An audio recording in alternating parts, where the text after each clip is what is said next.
La tormenta electromagnética atacó sin previo aviso, convirtiendo el espacio alrededor del planeta Theta 9 en un infierno de energía violeta y relámpagos verdes. Selene Vex lucaba con los controls de su nave exploradora, el canto estelar, mientras las alarmas olaban en el idioma melodioso de los luminari. Escudos al 30%, murmuró en su lengua nativa, sus dos ojos color amber brillando con concentración en la penumbra de la cabina. Sus 5 dedos volaban sobre los controls holográficos, tratando desesperadamente de estabilizar la nave. La piel platita de sus dos brazos desnudos parpadeaba con patrones de luz azul, señal de esters en su especie. Otra onda de energía golpeó el casco. Los sistemas de navegación estallaron en una cascada de chispas. A través de la ventana, Selene vio el planeta acercarse demasiado rápido, su superficie cubierta de nubes tormentosas que giraban como un remolino enfurecido. No así, susurró, apretando los controls. Sus dos piernas se tensaron contra el arns mientras la gravedad comenzaba a tirar de ella. No puedo terminar así. El canto estelar atravesó la atmósfera como un meteoro ardiente. Selene luchó por mantener algo de control, sus músculos tensos bajo el traje de exploración que ya mostraba daguerros por los arcos eléctricos. Tenía 28 ciclos de edad, había explorado docenas de sistemas, pero nunca había enfrentado algo tan feroz. El impacto fue brutal. La nave rebotó 3 veces sobre un terreno de roca negra antes de deslizarse hacia un acantilado. Selene sintió costillas quebrarse, sintió el sabor metálico de su sangre platita en la boca. Cuando finalmente se detuvo, colgando en angulo precario, apenas podía respirar. Desactivó el arns con manos temblorosas y cayó contra la pared lateral, que ahora era el suelo. Su traductor neural chisporreteaba, donado. El aire dentro de la nave olía a cables quemados y fluidos de refrigeración. Afuera, la tormenta rugía. Rayas del grosor de árboles golpeaban el suelo, dejando cráteres de vidrio fundido.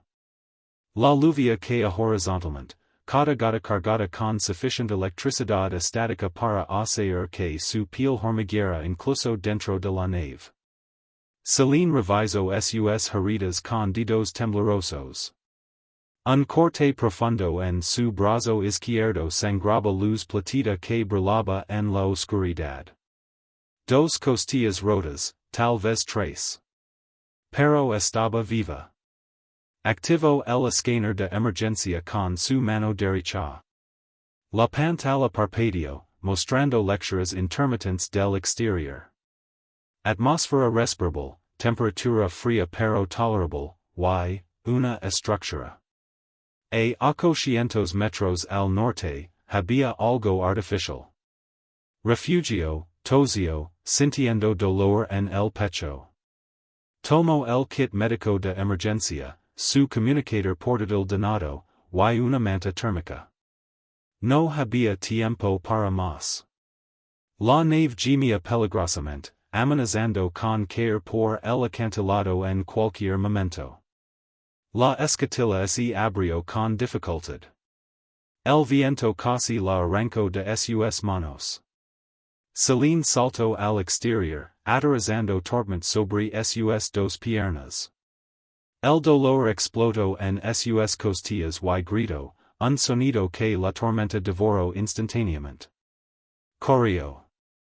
Cada paso era agonía. La lluvia eléctrica golpeaba su piel expuesta, haciendo que sus patrones bioluminescentes parpadearan erráticamente. El terreno era traicionero, roca volcánica afilada que cortaba las sulas de sus botas. La estructura apareció entre cortinas de lluvia, angular, metálica, definitivamente hecha por seres inteligentes. Un refugio de investigación, tal vez abandonado. Selene no lo importaba. Solo necesitaba estar dentro, el jada de la furia de la tormenta. La puerta era primitiva, operada manualmente con una rueda de metal. Utilizó sus últimas fuerzas para girarla, sus 5 dedos resbalando en el metal mojado. Finalmente sitio con un sitio de presurización.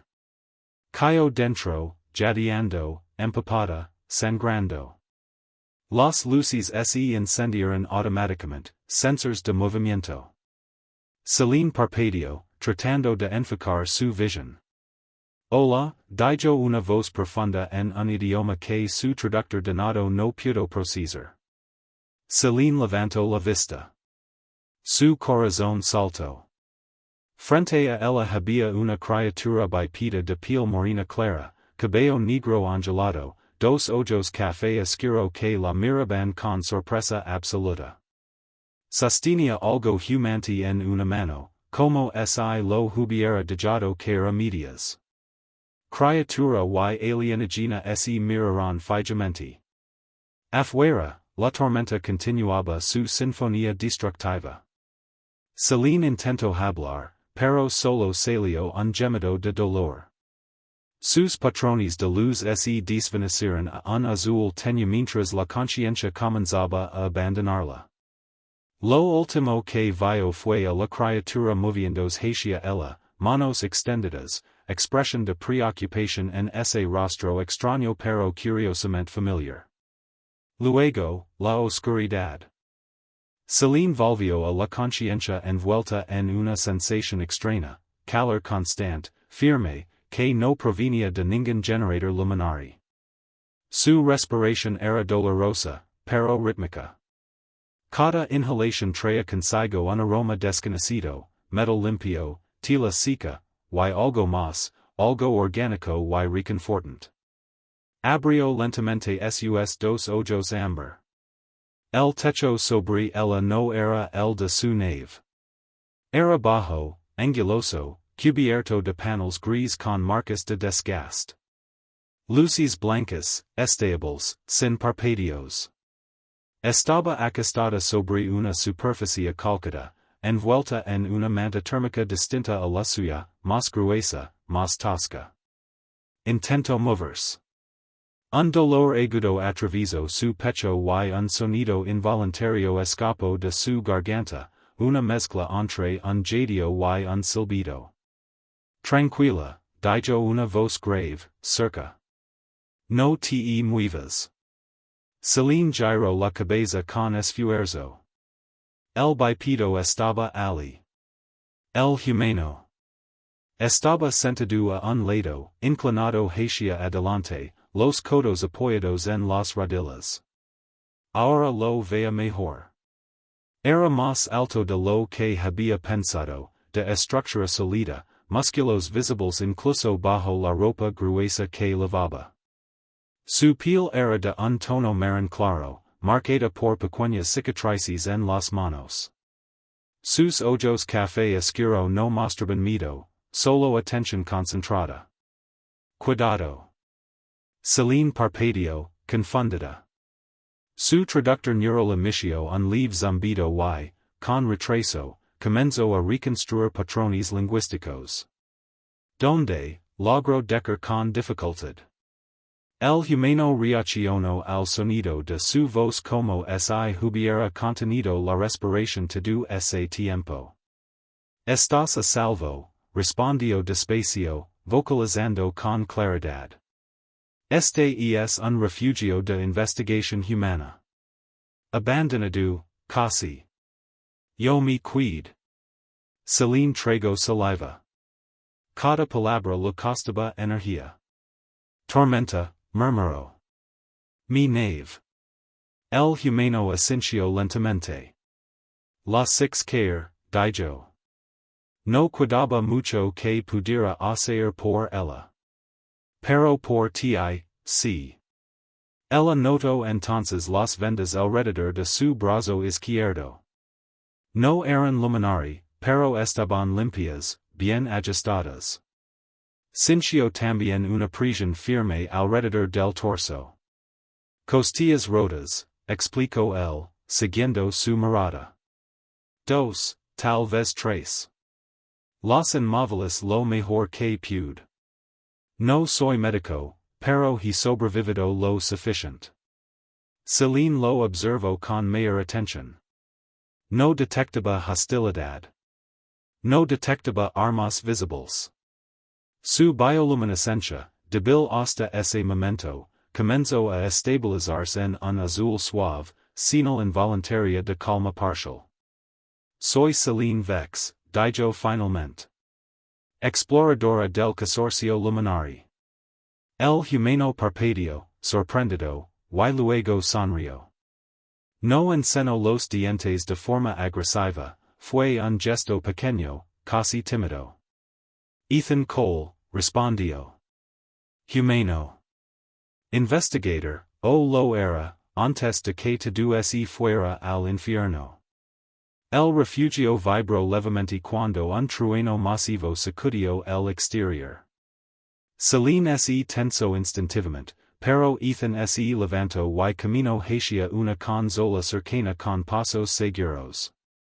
Las paredes aguantan, dijo. Este lugar fue diseñado para tormentas peores que esta. Descansa. Celine cerró los ojos por un segundo, evaluando su situación. Aislada. Herida. En un planeta de muerte clastada. En manos de una especie famosa por su resistencia, y su imprevisibilidad. ¿Por qué, me ayudaste? Preguntó, abriendo los ojos de nuevo. No sabías que era yo. Ethan se encogió de hombres mientras ajustaba un regulador de energía. ¿Por qué estabas sangrando? Respondió simplemente. ¿Y por qué pediste refugio, aunque no entendiera tus palabras? Celine sintió algo extraño en el pecho que no tenía nada que ver con sus costillas rotas. Según todos los informes del consorcio, los humanos eran peligrosos. Demasiado adaptables. Demasiado emocionales. Criaturas de un mundo clasificado como Death World por buenas razones. Y sin embargo. La tormenta durará horas, continuó Ethan. Quizá días. Cuando pase, veremos qué hacer con tu nave. Celine respiró hondo, el dolor todavía presente, pero manageable. Cuando pase la tormenta, dijo en voz baja, el consorcio vendrá. Este planeta está fuera de su jurisdicción humana. Ethan la miró entonces con una expresión distinta. No miedo. No desafío. Advertencia. Entonces, dijo. Será mejor que te recuperes rápido. Porque cuando los humanos entran en una historia, rara vez se quedan al margen. Afuera, la tormenta rugía sin descanso. Adentro, por primera vez desde la queda, Celine Vex se permitió creer que tal vez había sobrevivido por una razón. El tiempo perdió significado dentro del refugio. Afuera, la tormenta seguía azotando Theta 9 con una furia constante, como si el planeta mismo se negara a permitir que alguien olvidara donde estaba. Los sensores del refugio marcaban horas, luego días, pero para Celine todo se reducía a ciclos de sueño fragmentado, dolor punzante y momentos de extraña calma. Ethan se convirtió en una presencia constante. No invadía su espacio. No la observaba con curiosidad morbosa. Simplemente estaba allí. Ajustando generadores, preparando comida, revisando sensors. Siempre atento a cualquier cambio en su respiración o en el color de la luz que recorría su piel platita. Celine empezó a notar detalles. El humano se movía con una eficiencia silenciosa, pero no fría. Cuando pensaba que ella dormía, fruncía el seno al revisar sus vendajes, como si quisiera hacer más y no supiera cómo. Avisas hablaba solo, phrases cortas en su idioma, cargadas de cansancio. Iris más resistant de lo que pareces, dijo un día, mientras cambiaba cuidadosamente la venda de su brazo. Esa herida habría infectado a cualquiera de nosotros. Celine lo observó desde la camilla improvisada. Su bioluminescencia se tornó en tonos suaves de verde y azul, señal de curiosidad. Los luminari evolucionamos en estrellas inestables, respondió. Nuestros cuerpos aprendieron a repararse rápido, o morir. Ethan soltó una breve risa sin humor. Eso suena muy humano, para ser honesto. Ella ladeó la cabeza. Los informes dicen que los humanos prosperan en conditions letales, comentó. Mundos con gravedad extrema, toxinas, depredadores. Deathworlders. Ethan dejó de moverse por un segundo. Así nos llaman, Celine detectó el cambio en su postura. Tensión mínima, pero real. No es un insulto, aclaró. Es una advertencia. La mayoría de las especies evita cualquier contacto prolongado con humanos. Y sin embargo, dijo él, mirándola, aquí estás. El silencio que siguió no fue incómodo. Fue denso. Cargado de cosas no dichas. Esa noche, Celine no pudo dormir. El dolor en sus costillas era soportable, pero había otra sensación que no lograba clasificar. Su especie experimentaba vínculos emocionales de forma lenta, cuidadosamente regulada. La cercanía física prolongada activaba respuestas químicas, respuestas que ahora empezaban a manifestarse. Escuchó a Ethan moverse por el refugio. ¿No descansas?, preguntó ella. Él se giró, sorprendido de verla despierta. Los generadores hacen ruidos raros, respondió. Prefiero vigilarlos. Celine dudó unos segundos. En mi cultura, dijo finalmente, cuando dos seres sobreviven juntos a un evento de muerte segura, se considera un lazo. Ethan se apoyó contra la pared metálica. ¿Un lazo de qué tipo? La luz en la piel de Celine cambió. Tonos más profundos. Más cálidos. No necesariamente romántico, explicó. Pero tampoco insignificant. Es, confianza nacida del caos. Ethan la observó con atención genuina. En la tierra, dijo, lo llamaríamos pasar por el infierno juntos. Celine esbozó algo parecido a una sonrisa, un gesto sutil que apenas movió sus labios. Suena, preciso. Las horas siguientes las pasaron hablando. Celine le contó sobre el consorcio luminari, sobre las rutas estelares prohibidas, sobre cómo Theta 9 estaba catalogado como planeta de tormentas perpetuas. Ethan, a su vez, habló de la retirada humana del sistema, de cómo el refugio había quedado atrás cuando la financiación se cortó. Puderme, confieso. Pero alguien tenía que apagar los reactores de forma manual. Siempre hay alguien. Celine entendió ese concepto demasiado bien. La tormenta comenzó a debilitarse al tercer ciclo. Los sensores mostraron una caída gradual en la actividad electromagnética. Celine podía ponerse de pie sin ayuda, aunque Ethan insistía en quedarse cerca, por eso perdía el equilibrio. Cuando esto termine, dijo ella, mirando los monitors, mi gente vendrá. Ethan asintió, pero su expresión se ensombreció. ¿Y qué pasará conmigo? Celine guardó silencio unos segundos. Los humanos no son bienvenidos en muchas zonas del consorcio, admitió. Son impredecibles. Eso yo lo sé, respondió él. He vivido con humanos toda mi vida. Ella lo miro directamente a los ojos. Pero yo estar allí, anadio. Y puedo hablar. La tormenta exterior finalmente cedió, dejando un silencio casi antinatural. Dos series de mundos distintos permanecieron de pie en el refugio, conscientes de que el verdadero desafío no había sido sobrevivir a Theta 9. Sino decidir que hacer después de haberlo hecho juntos. El cielo de Theta 9 cambió primero.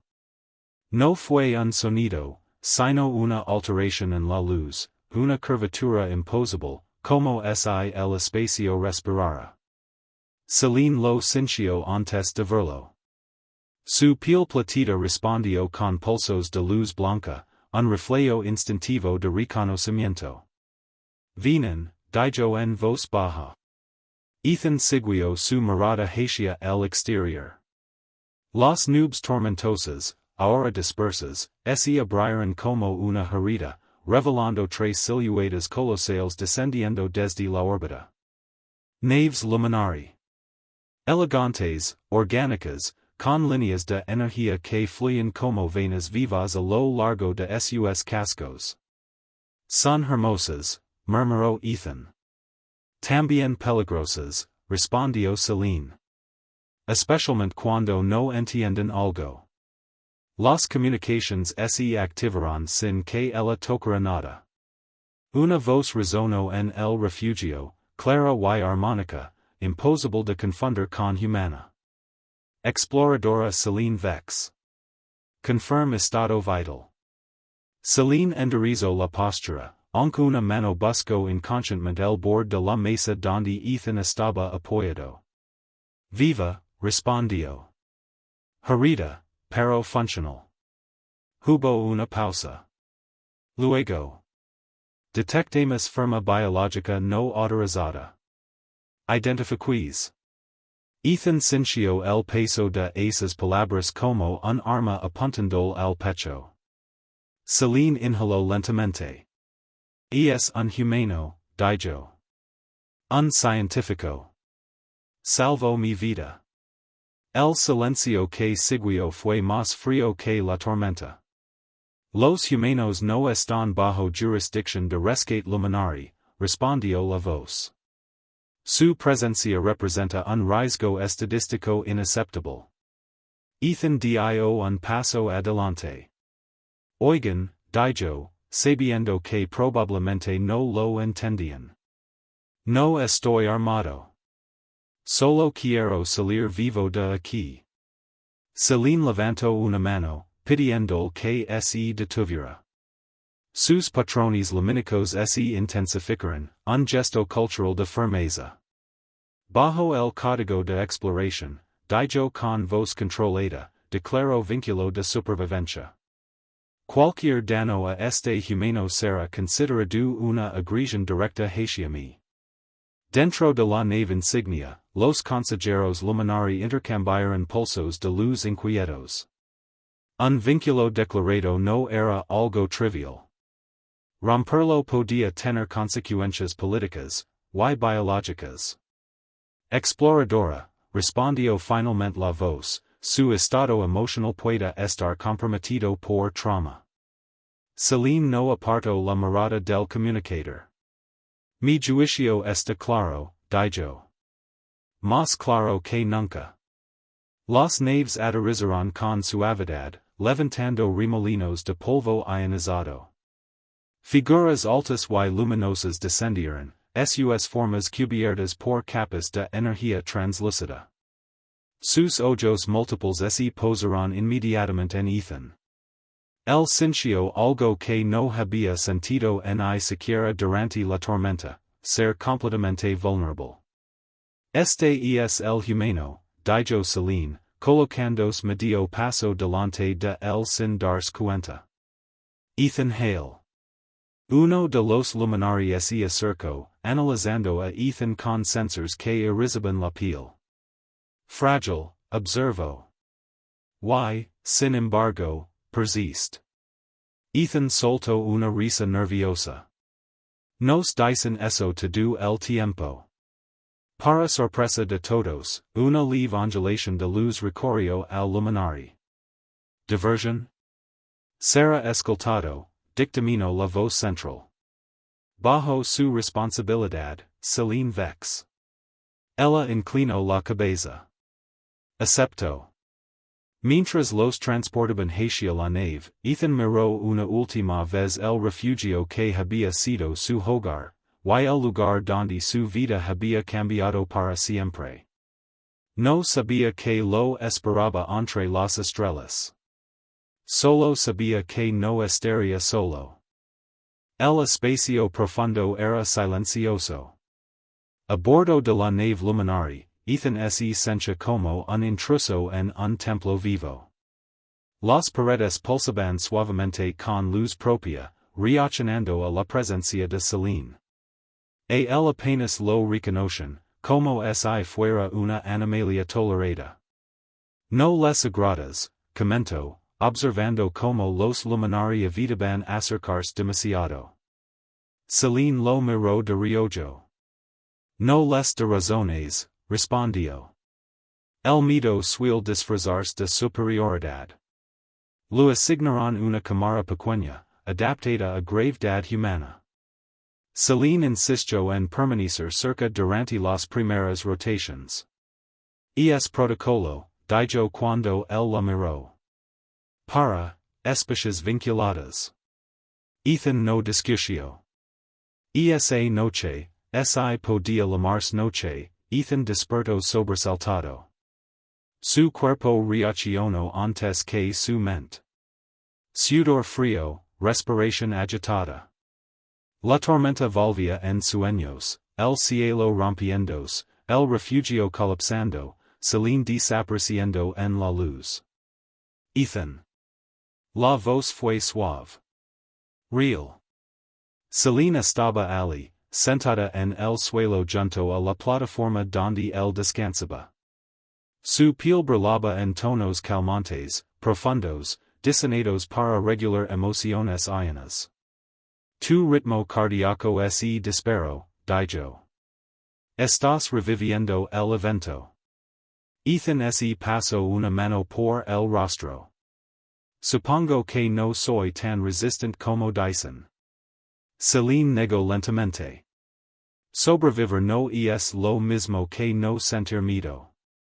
Dudó un instante antes de extender una mano.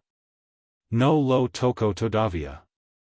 En mi especie, explicó, el descanso compartido reduce la respuesta al trauma. Ethan la miró, sorprendido. ¿Estás diciendo? Solo dormir, aclaró ella. Nada más. La confianza es suficiente. El asintió, demasiado cansado para analizarlo más. Celine se acomodó junto a él, sin invadir su espacio, pero lo bastante cerca para que su luz envolviera la habitación. Ethan sintió como su respiración comenzaba a sincronizarse con la de ella. El miedo retrocedió. Por primera vez desde la tormenta, durmió profundamente. Horas después, Celine observó su rostro relajado. En su cultura, permitir que alguien durmiera sin defensas a tu lado era una intimidad rara, y sagrada. Los registros de la nave marcaron un dato inusual. La exploradora Celine Vex permaneció inmóvil durante todo el ciclo, velando el sueño de un humano. Lejos de Theta 9, entre estrellas que desconfiaban de él, Ethan dormía en paz. Y Celine comprendió algo que cambiaría su destino para siempre. El humano que había encontrado refugio de la tormenta. Se había convertido en su hogar.